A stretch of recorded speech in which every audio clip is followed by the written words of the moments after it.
Well, I'm happy to apply for the position of English and English Education Assistant Professor at Clayton.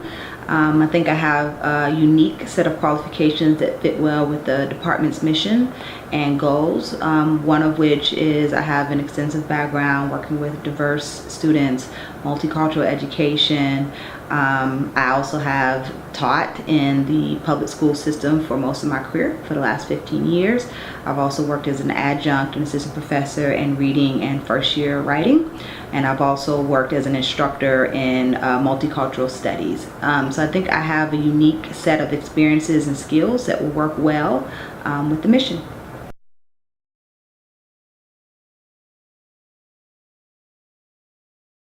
Working with diverse students is absolutely my love. This is where my interests lie. This is where my academic interests lie. This is where my professional interests are.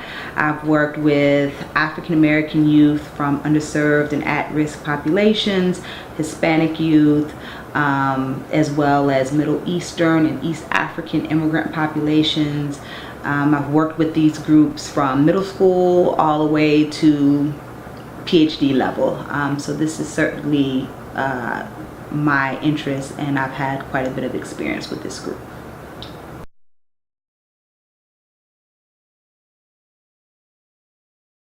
Okay.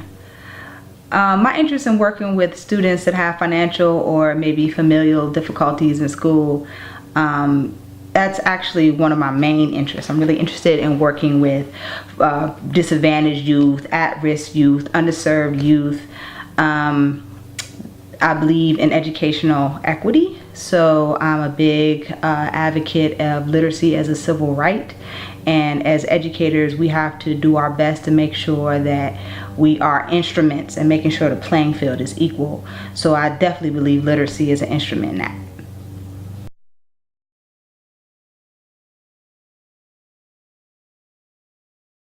Okay, my most challenging situation at the middle school or high school level, I don't view as a challenge. I look at them as opportunities for change. So one of those opportunities, a student, a young African American girl who was also a participant in my study for my master's thesis, really struggled with me in terms of getting her work done, showing interest in the readings or the writing assignments.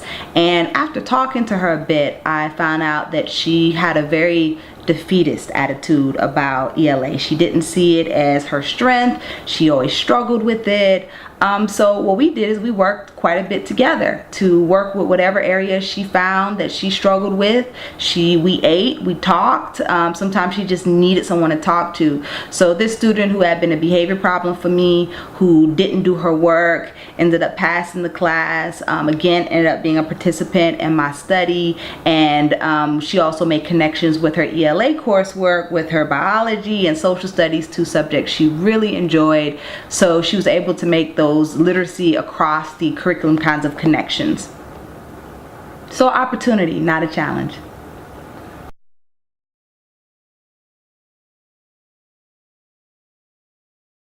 I have over a year experience working with pre-service teachers, teacher candidates at Emory University. I was a university supervisor for several pre-service teachers. Some of my duties included supervising and observations, ensuring that their lesson plans were prepared and together. Also to give post-observation feedback conferences. We had several of them. With each of them, I did a lot of site visits, so a lot of travel to and from various schools within the Metro Atlanta area, and also serving as a mentor. And during the summer, I served as a teacher assistant for the ELA teachers. So we followed them for almost a year and a half. So I also have experience as a department head, so actually working with in-service teachers, working on developing a vertical and horizontal curriculum, working with the teachers.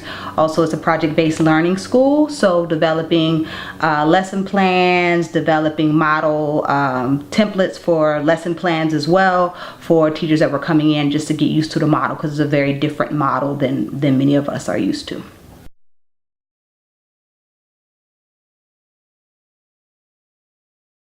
So I'm an English teacher's English teacher, and when I say that, My whole career I've been working with students in various places on the spectrum, on the educational spectrum, so from middle school all the way to graduate school. So my approach to writing is I'm a classically trained kind of rhetorician, but I look at the deficits first. So I offer pre-tests to see what students know and what students don't know. I do interest inventories to see what students are interested in. So my syllabus is like a living document. It changes over the course of the semester depending on student interest. My class, again, depending on student readiness, is facilitator, teacher as facilitator, or there might be more direct instruction from me depending on what's needed. So I'm very fluid in the way that I instruct. One project that kind of represents that fluidity in instruction is my idea paper. So basically it's student driven, inquiry based. Students come up with a driving question that we collectively come up with together, and in small groups and in a large group, and that's what they investigate. They investigate this idea. Then they do what is kind of like a mini research paper, and they bring in text, not necessarily research outside of the classroom, but we have Language Awareness, which is our textbook. That's quite a few articles in it, and they use the pieces from the anthology in their idea paper. So I push them a lot. I ask them to talk about ideas that are relevant, a lot of social justice issues, a lot of inequity issues, and students tend to really want to engage in conversation. So the idea paper is not just an essay, it's also them entering into a conversation about social political issues they might not have thought about before.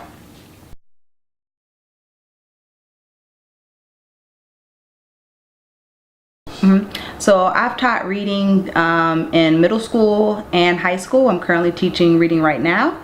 I've also taught reading for first year freshmen as well. So I have a good amount of experience with that. And one of the, there are actually three main things that I look at. That's accuracy, fluency, and comprehension. When you get to college, a lot of times it's a fluency and comprehension issue. So we spend a lot of time working together through text. I read aloud.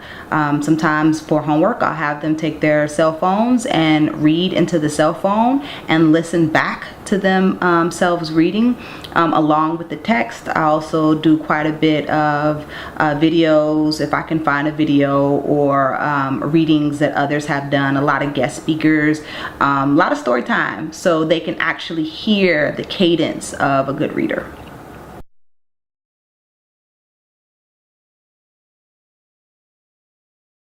Okay, some of the community outreach I've been engaged in.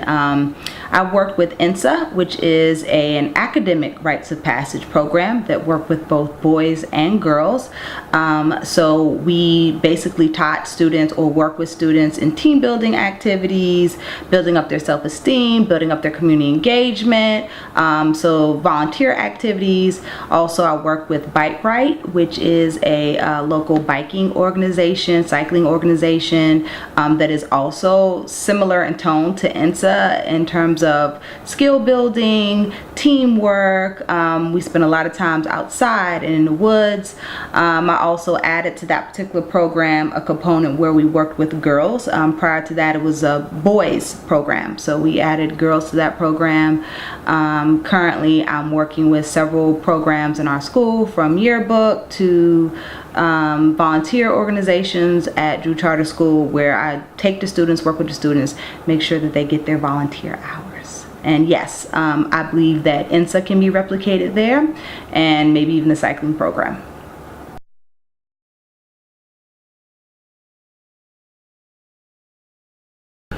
Paulo Freire, definitely pedagogy of the oppressed and pedagogy of freedom. Critical Literacy for Urban Educators and Urban Youth by Ernest Morel is definitely a text that I go to. Stuart Green's work. All of these works that are about literacy and equity are definitely the works I would refer to and continue to.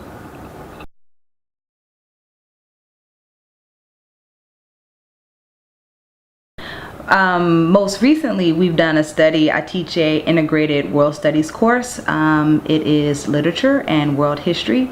We're looking at how students view the integrated courses and their ability to get through that. We're working with Georgia Tech on that particular research project. We're doing student interest inventories, we're doing surveys, we're doing interviews. That is the most recent work that I'm hoping to publish. Also, I've written 2 books that are in press. They're in progress now. One is called Insurrectionary Sisters, which looks at African American women educator, artists, and activists, and how their pedagogy informs their instruction both in school and out of school. I'm also doing another work on Toni K. Bambara and her pedagogy, her critical pedagogy, both of which require a little bit more editing, but should be available soon.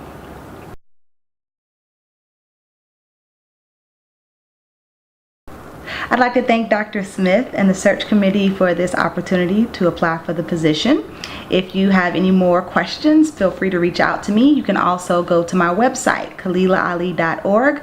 My supervisory platform is there, as well as my educational philosophy and recommendations you might not have gotten. Thank you for your time again.